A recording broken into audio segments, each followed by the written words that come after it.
Hey everyone, and welcome back. I wanted to take a second and talk about the next update that we're about to get for Mortal Kombat 1. It's supposed to be the biggest update to the game so far, and I think it'll be a needed one. I think it'll inject a lot of new life into the game. Of course, it's still my favorite fighting game right now. It's overall the game that I play the most, period, and I've been a gamer my whole life. I play a lot of different games. Right now, I'm also playing Helldivers 2, still trudging through God of War Ragnarok. It just finished up Spider-Man 2 not too long ago.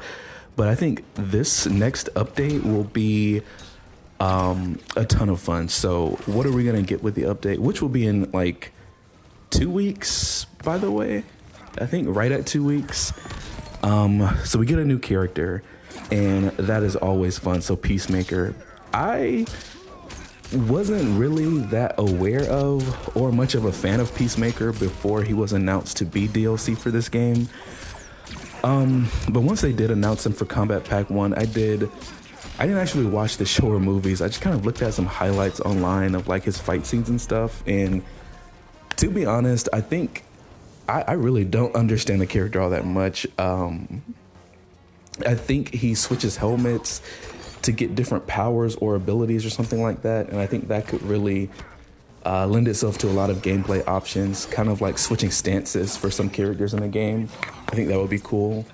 Again, I have not put that much time and effort into looking at this character. I'll probably watch the show or movie at some point when the character actually releases. But other than that, we are getting crossplay, which is not that big of a deal for me, honestly. I mean, most of my friends that I play with are on PlayStation 5. I have a PlayStation 5. I actually only know one person who I would want to play with who's on PC. So crossplay never really affects me that much, because even on Helldivers 2, again, there's only one person I know on PC. Most of the people I play with are on PS5, but that feature will be coming for PlayStation 5, Xbox, and PC, of course.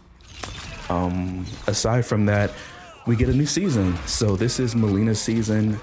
A lot of these skins, I'm expecting those to be really good. I'm expecting a refresh of the shop as well for new skins. And I think that's needed. I think in a fighting game, a lot of times what can keep a game feeling fresh is not even a new character, even though, of course, that's what everybody wants. That's the most important, really.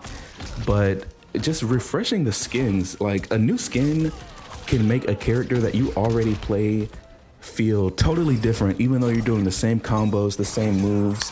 If you play fighting games a lot, you know exactly what I mean. Just switching a new skin that, I don't know, is maybe your favorite in the game, it can make the same old character that you've been playing for months feel totally refreshed, feel totally new. So I'm really looking forward to that, and Invasions mode as well. I actually play Invasions mode. I think Invasions is the best way to learn a new character in Mortal Kombat 1. You play against AI, and it progressively gets more difficult as you learn the character more and more. So I think that's one. If you start Invasion season and with one character and finish it with that character, you'll pretty much be ready to go online by the time you finish it and play some characters online, or play some enemies online, should I say. What else? We'll probably get new mesas for the Invasion season as well. And of course, Combat League will reset. We'll get new skins for Combat League. So every third tier, you get a specific skin. Speaking of Combat League, we are finally getting the Warrior Shrine, which for the longest time, we didn't even know what it was. It was just kind of this grayed out box in the game, and it was kind of just a coming soon thing. And so according to leaks, which I don't even really talk about leaks and data mine stuff that much, but it is supposed to be like a currency system where you put in Combat League points and get like specific skins or something like that. I'm always for more skins in the game, so that's fine with me. I wonder if it'll be something like you rank up in Combat League, and if you spend the points, you actually go down in rank to get skins, so you're not just collecting Combat League. Like, let's say you've already gotten to Elder God, and you want to spend all of your points to get all the skins. You can do that, but you de-rank all the way down. I think that would be an interesting risk-reward kind of thing, especially if the skins you get are randomized. I don't know how I would feel about that either, but I'm really excited for that. Again, this season was supposed to be out now, but it got delayed 2 weeks. There was a bug for desyncs that they had to fix in the game, and it took them longer, and so it took resources away from other network stuff like a new mode like Warrior Shrine and what else? Crossplay as well.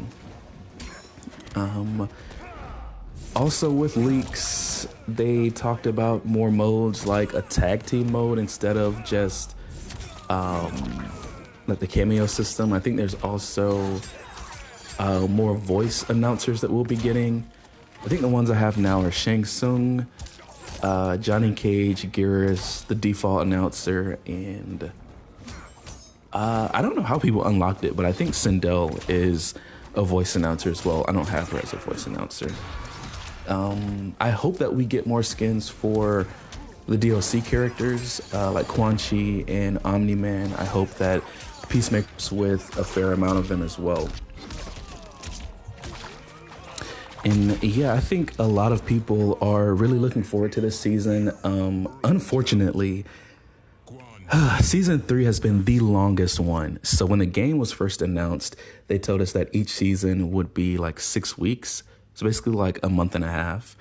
This one has been like 3 months, and that was part planned and unplanned. So they, I think, wanted to give the developers of the game like time off for the holidays, Christmas, New Year's. And so they always planned for this to be a 2-month season.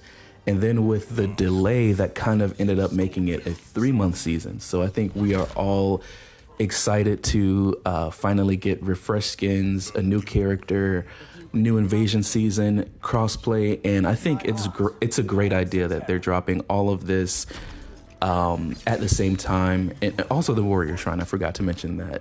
I think it'll be kind of like a nuke of here's a ton of new stuff for the game, inject a lot of new life into it. I also think that they kind of wanted to let Tekken 8 like have its 2 to 3 week honeymoon phase, and once people you know how gamers are, they inevitably drop from a game, get tired of it. This will kind of bring people back. I know Street Fighter 6 is also doing something similar.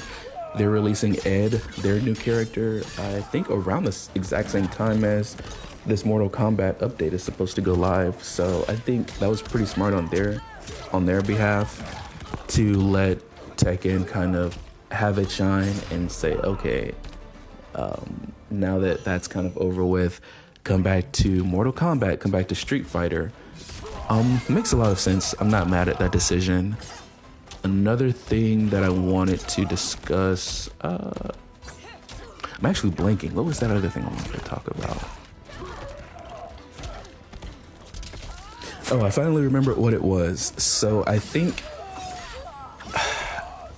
at first I did think that we would get a balance patch with this update, but I'm honestly not sure. Those tend to be kind of mid-season updates. I think a lot of the characters' frame data and moves will probably stay the same. I think they will tweak some things that really should be tweaked, like Johnny Cage's plus frames are ridiculous. Yeah, he's a very beatable character.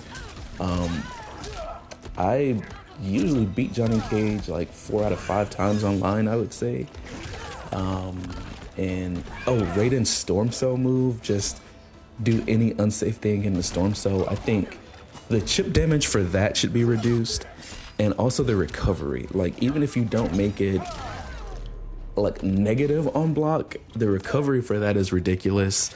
Again, Raiden is kind of a brain dead character. It's very easy to play, but also very beatable. It's not like, I would actually say the game for the most part is pretty balanced. If I pick any character, I never feel like I am just completely out of the game, like there's no point in playing.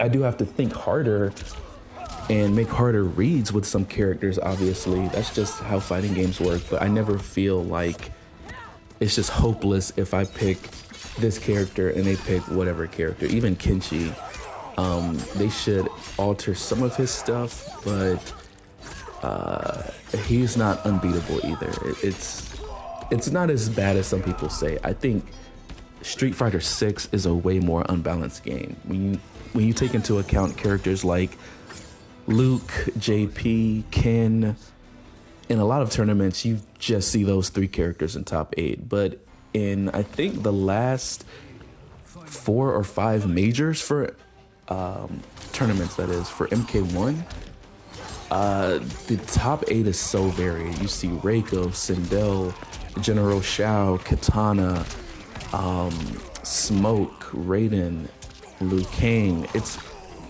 Baraka. You never see the same like 4 or 5 characters. It's really any character you pick stands a chance against any other character, and I really like that about the game. So there are a few things that should be tweaked, but again, the game for the most is pretty balanced. So yeah, I really just wanted to talk about a lot of the things that we can expect in the next 2 weeks. And with all that being said, I will see you guys in the next video.